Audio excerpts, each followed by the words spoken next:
Welcome to this journey through one of the most disturbing cases in Ozark history. In the remote mountains of Iron County, Missouri, in the year 1877, a respected landowner made a decision that would shock an entire community. Silas Blackwood, a Civil War veteran consumed by shame over his daughter's weight, struck a terrible bargain with the feared hermit living deep in the wilderness.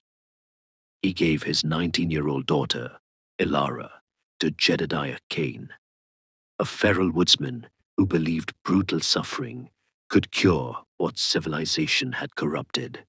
When Ilara reappeared weeks later, her transformation was unnatural and horrifying. She had lost a terrifying amount of weight, her eyes hollow with permanent fear. What Deputy Marshal Elias Thorne discovered in a crude mountain shed would reveal a pseudo-medical nightmare: starvation, forced labor, and tortures justified as natural philosophy. How did a father's twisted love lead to such cruelty?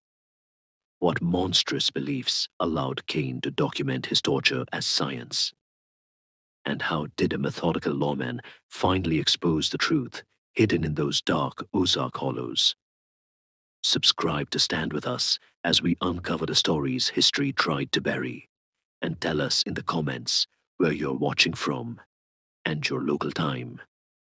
The Missouri Ozarks in the year 1877 were not a place for the faint of heart. This was a landscape carved by ancient rivers and shaped by violence, where limestone bluffs rose hundreds of feet above dark hollows, and the forest grew so thick that even at midday, certain valleys remained in permanent shadow. Iron County sat in the heart of this wilderness, a place where homesteads were separated not by miles, but by ridges so steep that neighbors might live their entire lives without seeing one another face to face. The Civil War had ended only 12 years prior, but its wounds remained fresh in this part of Missouri, a border state torn between Union and Confederate loyalties. The war had left behind not just physical scars, but a deep mistrust of outsiders, of government men, of anyone who might disturb the careful balance of silence that allowed isolated communities to survive. The settlement of Covenant Creek was barely worthy of the name.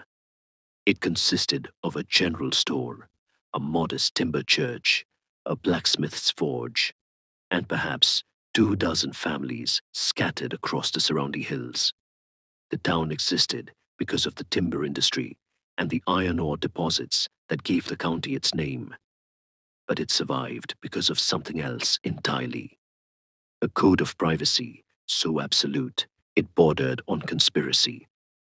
What happened on a man's property was his own business. What he did with his family was between him and God. The community had learned through hard experience that survival in such unforgiving terrain required a willingness to look away, to accept vague explanations, to respect the walls every family built around their private struggles. It was into this world of enforced silence that the Blackwood case would emerge, not with a sudden violence that demanded attention, but with a slow, creeping horror that the community would do everything in its power to ignore. Silas Blackwood stood at the center of Covenant Creek's fragile social order. At 52 years old, he carried himself with the rigid posture of a man who had survived both war and wilderness. He had served in a Confederate cavalry unit during the conflict, returning home with neither glory nor shame, merely the grim satisfaction of having endured. His wife had died of fever in 1869, leaving him alone with their only child, a daughter named Ilara. In the years following his wife's death, Silas had built his standing in the community through sheer force of will and careful cultivation of respect. He owned 300 acres of timberland, employed several farmhands, and contributed generously to the church. When he spoke at town meetings, His voice carried weight. When he walked through the general store, conversations quieted. He was not loved, but he was respected. And in a place like Covenant Creek, respect was the only currency that mattered. But respect, Silas Blackwood understood, was a fragile thing. It could be built over decades and destroyed in a moment by the wrong kind of gossip, the wrong kind of shame. And Alara, his only child, had become the embodiment of that shame. She was 19 years old in the spring of 1877, and she was profoundly, unmistakably obese. In an era when physical appearance was seen as a reflection of moral character, when excess of any kind was viewed as evidence of spiritual weakness, Illyra's size was not simply a medical condition. It was a public declaration of failure, a visible stain on the Blackwood name that no amount of land or money could erase. The women of Covenant Creek spoke of her in hushed tones at church socials, their voices filled with a mixture of pity and judgment. The men avoided mentioning her at all, understanding that to speak of another man's private shame was to risk confrontation. Silas felt their eyes on him every Sunday, felt the weight of their unspoken questions. What kind of father allows his daughter to become such a creature? What weakness in his household permitted such gluttony to flourish? Ilara herself lived a life of profound isolation.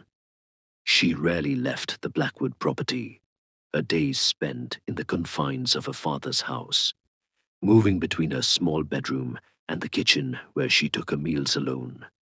She was a gentle soul by all accounts, soft-spoken and kind to the few servants who worked on the property, but her gentleness was irrelevant to her father. Silas looked at his daughter and saw only failure.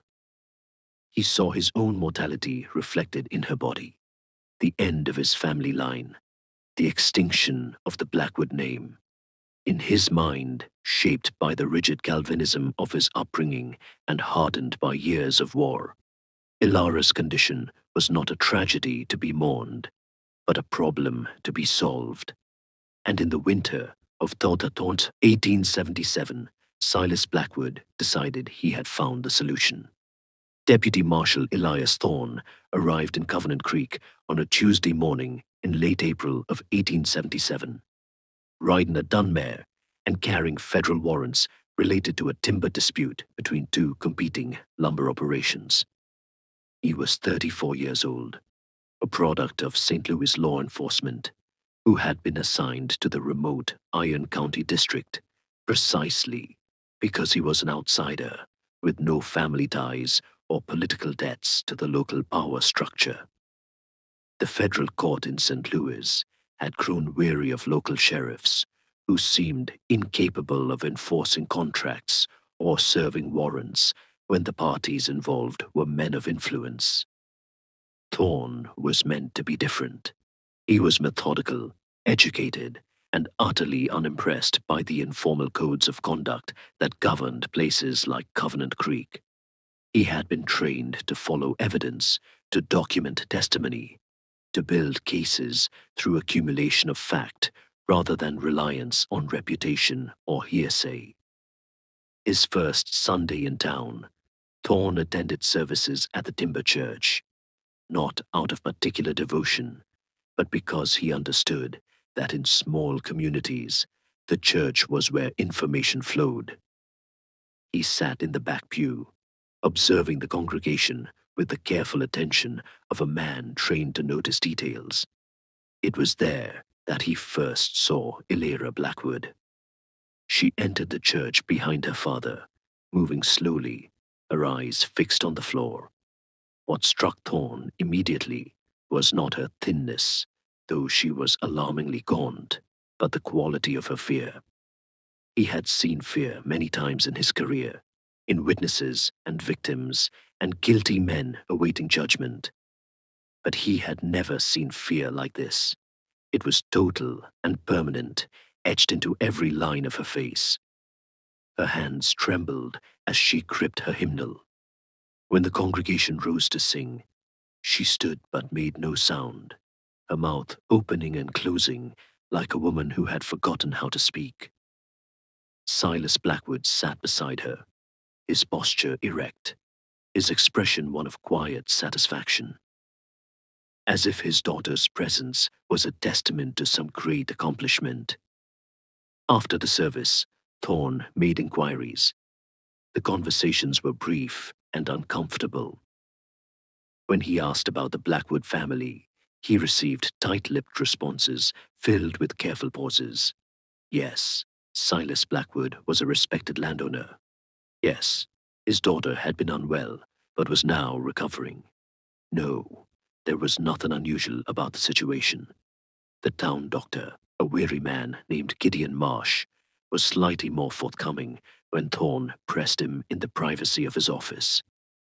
Marsh admitted that he had not treated Elara during her supposed illness, that Silas had declined his services, claiming he had secured the expertise of a specialist from outside the region. When Thorne asked what kind of medical treatment could produce such dramatic weight loss in a matter of weeks, Marsh had looked away and said quietly that no legitimate treatment could, not without killing the patient in the process. But he offered nothing more, and Thorne understood that the doctor's willingness to speak had reached its limit. Thorne's professional instincts told him something was profoundly wrong. He attempted to speak with Elara directly, riding out to the Blackwood property on the pretense of serving additional legal documents.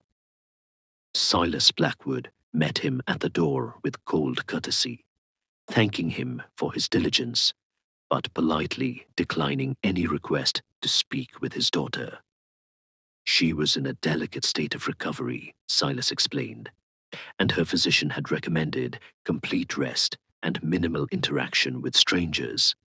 The conversation lasted perhaps 5 minutes, conducted entirely on the front porch, with Silas's body positioned to block any view into the house.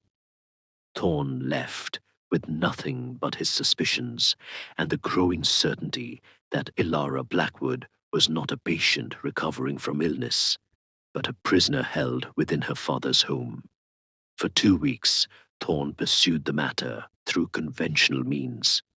He reviewed property records, interviewed neighbors, and documented the vague, contradictory accounts of Elara's supposed treatment. Every door he approached closed politely but firmly in his face. The local sheriff, a man named Brody, who had held his position for nearly 15 years, made it clear that he had no interest in pursuing an investigation based on the concerns of a federal outsider. Silas Blackwood was a pillar of the community, Brody explained, and if he said his daughter had been treated by a specialist, then that was the end of the matter. Thorne realized he was operating in a system designed to protect its own, where a man's reputation carried more weight than evidence, and where the suffering of one young woman was simply not important enough to disturb the fragile peace. The breakthrough came not through investigative brilliance, but through patience and the fundamental loneliness of guilty knowledge. There was a stable hand who worked on the Blackwood property, a boy of perhaps 16 named Samuel Cobb. Thorne had noticed him lingering at the edge of conversations, his eyes filled with something that looked like desperate need to speak. Over several days, Thorne made a point of encountering the boy in neutral locations, the general store, the blacksmith's forge, always offering a simple greeting, never pressing. Finally, on a cool evening in early May, Samuel approached Thorne behind the livery stable and spoke in a rush of words that tumbled out like a confession. He had seen everything, he said. He had been in the barn the night Silas Blackwood brought Jedediah Kane to the property. Samuel Cobb's testimony. delivered in whispers behind the livery stable as the spring darkness gathered, gave Thorn the first concrete thread to pull. The boy described a night in late February when he had been sleeping in the barn loft, a common arrangement for hired hands in that era. He had been awakened by voices, the sound of horses in the yard below.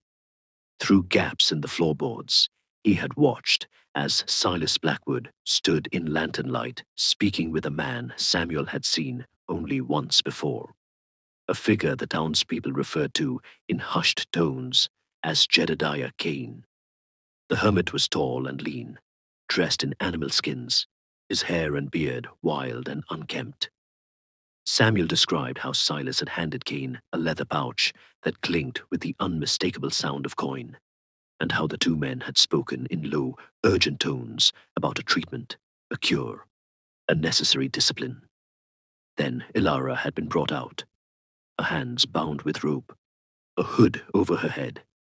She had been weeping, making small animal sounds of terror, but her father had spoken to her in a voice that Samuel described as almost tender, telling her this was for her own salvation, that she would thank him when it was over. Cain had led her away into the darkness like livestock being taken to slaughter, and Silas had stood watching until they disappeared into the forest. Armed with this testimony, Thorn now had a direction, but not yet evidence, that would stand in court. He needed to understand who Jedediah Kane was and where he could be found. Sheriff Brody, when pressed with the weight of Samuel's account, reluctantly provided what little was known about the hermit. Kane had appeared in the region perhaps a decade earlier, claiming squatters' rights on a remote hollow deep in the most inaccessible part of the county.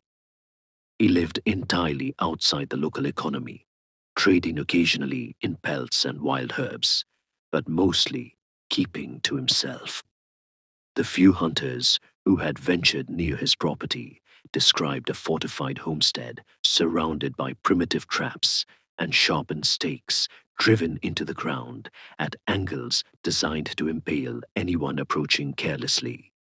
Cain was known to threaten trespassers with violence, and there were rumors, never substantiated, that people who ventured too deep into his territory sometimes failed to return.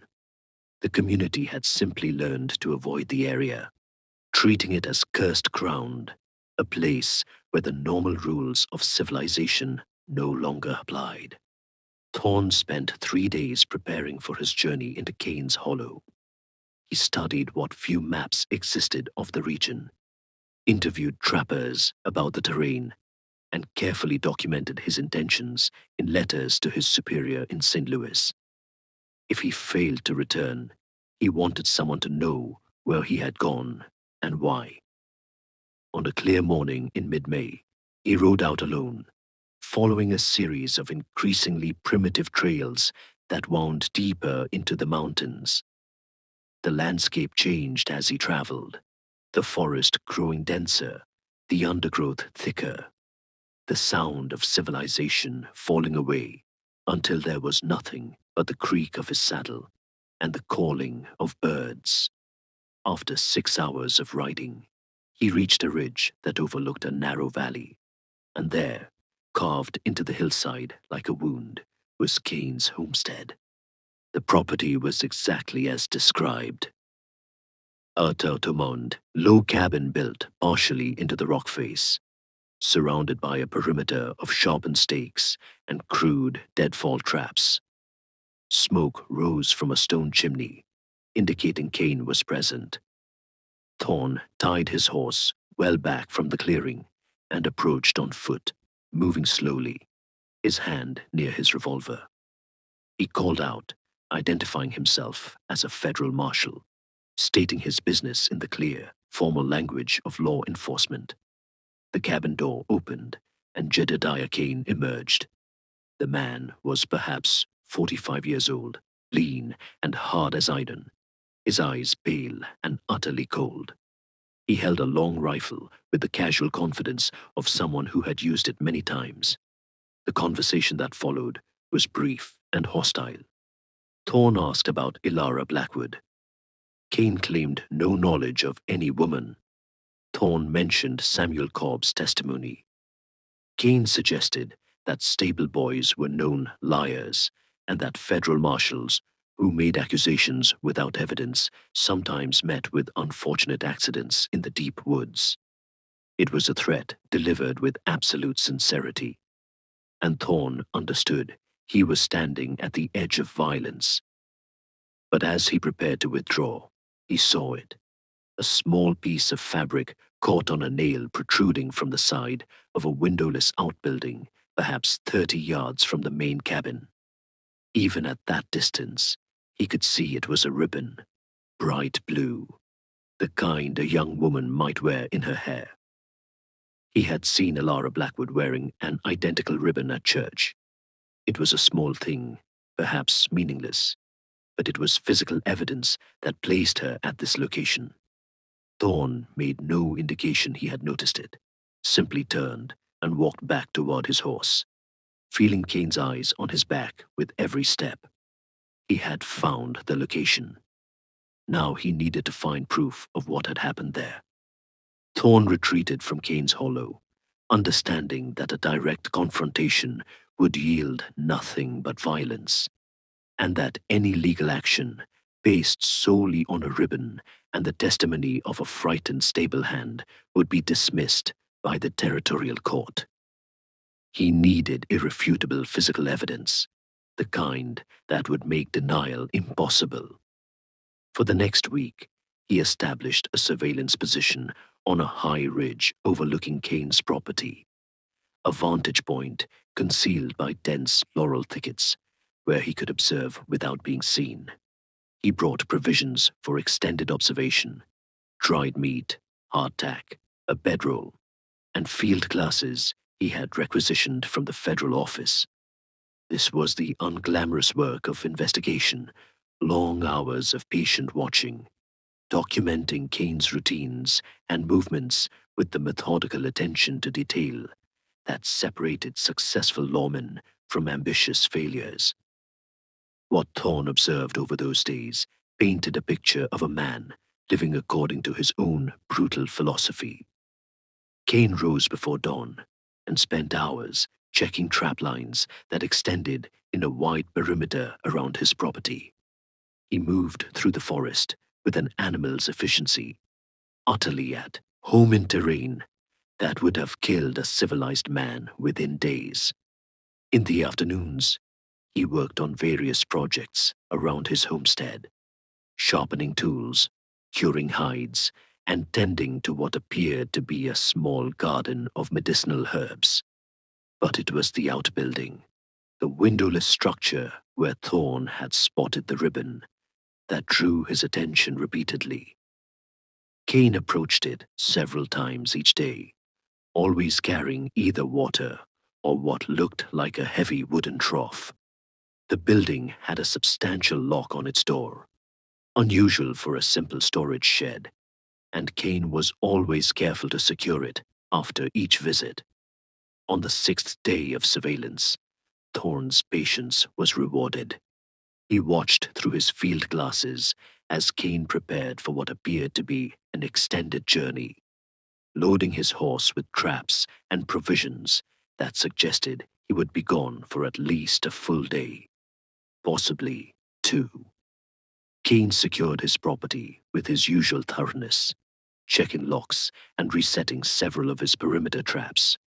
Then he rode out, following a trail that led deeper into the wilderness, away from any human settlement. Thorne waited 2 hours after Kane disappeared from view, ensuring this was not some kind of trap or test. Then he descended from his observation point and approached the homestead. Breaking into the outbuilding required both skill and nerve. The lock was crude but substantial, and Thorne had to work at it with tools he carried for exactly this purpose, constantly aware that if Kane returned unexpectedly, he would be caught in an act of illegal trespass. that would destroy any case he might build. After 20 minutes of careful manipulation, the lock gave way.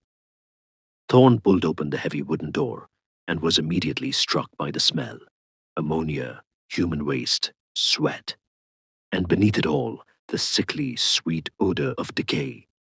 He covered his mouth and nose with a handkerchief and stepped inside. The interior of the shed was perhaps 10 feet by 12 feet, windowless, lit only by the daylight spilling through the open door. Along one wall was a crude, cage-like pen constructed of heavy timbers, too small for a person to stand upright or lie down fully extended. The floor of the pen was covered in fouled straw that had clearly not been changed in weeks. On a rough shelf built into the opposite wall sat a leather-bound journal, several large glass jars filled with dark liquid, and instruments that Thorn initially could not identify.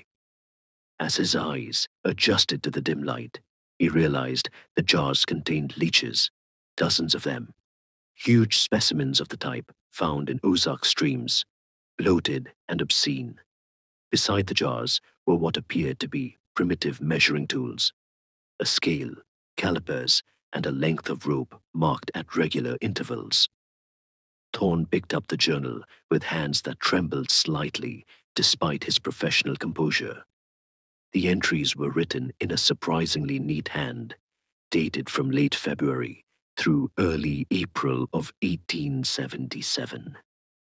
They documented what Jedediah Kane called his treatment protocol, with the clinical detachment of a natural philosopher conducting an experiment. The first entry described the subject, referred to only as the Blackwood specimen, as grossly obese and morally corrupted by excess. Kane had recorded her initial weight, which he estimated at over 300 pounds, and laid out his methodology: near total caloric restriction, forced physical labor from dawn to dusk, and what he called purging sessions, where he would apply the leeches to draw what he believed was corrupted blood. Each entry included weight estimates, observations about the subject's physical decline, and Kane's philosophical musings about the necessity of suffering to achieve purification. The later entries in Kane's journal grew increasingly disturbing as the treatment progressed. He documented how the subject initially resisted, screaming and begging for mercy, behaviors he interpreted as evidence of her moral weakness. He described forcing her to haul water up the steep hillside in wooden buckets, to split wood, to dig trenches in the rocky soil, all while providing her nothing but a thin gruel once per day. The purging sessions occurred every 3 days, according to his records, and he noted with scientific satisfaction how the leeches would attach and feed, how the subject would weaken further, how her body was being systematically stripped of what he called the poison of civilized excess. By the final entry in early April, Kane estimated she had lost nearly 200 pounds. He described her as transformed, purified, though he noted with clinical detachment that her mind appeared to have broken during the process. She no longer spoke or resisted, merely obeyed like a trained animal. He considered this outcome a complete success and documented that he had returned the specimen to her father as contracted. Thorn read these entries with a growing horror that transcended his professional detachment. He carefully removed the journal, knowing it would serve as the primary evidence in court. He gathered the jars of leeches, the measuring instruments, everything that could document the systematic nature of the torture. In the corner of the pen, partially hidden beneath the fouled straw, he found one final piece of evidence: a small wooden bird, crudely carved, but unmistakably the work of human hands. It was the kind of thing a desperate person might create with stolen moments and scraps of wood. a tiny act of humanity in the midst of absolute degradation. Thorn placed it carefully in his pocket, alongside the ribbon he had retrieved from outside. These small objects, more than any journaled entry, represented the human cost of what had occurred in this place. He secured all the evidence and left the outbuilding exactly as he had found it, relocking the door and carefully covering his tracks. He returned to his surveillance position on the ridge and waited. Kane returned late the following afternoon, and Thorn watched as the hermit made his routine inspection of the property, finding nothing amiss. That night, Thorn rode back to Covenant Creek and presented his evidence to Sheriff Brody. The journal alone was sufficient to overcome any remaining reluctance. The next morning, a posse of 6 men rode out to Kane's Hollow, with federal warrants for arrest. Jedediah Kane did not surrender peacefully. When the posse surrounded his property and called for him to come out, he emerged with his rifle and announced that no government men had authority over him or his land. The confrontation lasted nearly an hour, with Kane barricaded inside his cabin, periodically firing shots that kept the posse pinned down. It was only when Thorn ordered 2 men to circle behind the cabin and threatened to burn him out that Kane finally emerged, still defiant, his pale eyes burning with absolute conviction that he had done nothing wrong. He was shackled and brought back to Covenant Creek under heavy guard. The arrest of Silas Blackwood occurred the same day and was a stark contrast in tone. When Thorn and Sheriff Brody arrived at the Blackwood property with a warrant, Silas received them in his study with a strange dignity, as if he had been expecting this moment. He did not resist or deny the charges. Instead, he asked only that he be allowed to say goodbye to his daughter before being taken into custody. The request was granted, and the 2 lawmen waited outside the closed door, while father and daughter had their final conversation. What words passed between them was never recorded, but when Silas emerged, his face was wet with tears, though whether from remorse or self-pity was impossible to determine. The trial became a regional spectacle, drawing observers from as far as St. Louis. The presentation of Kane's journal in open court produced gasps of horror from the gallery. When the jars of leeches were displayed as evidence, several spectators had to leave the courtroom. But it was Elara Blackwood's testimony that sealed the convictions. She took the stand in a voice barely above a whisper, speaking in short, broken sentences about the weeks she had spent in Kane's custody. She described the cage, the starvation, the forced labor that continued until her hands bled and her legs could barely support her weight.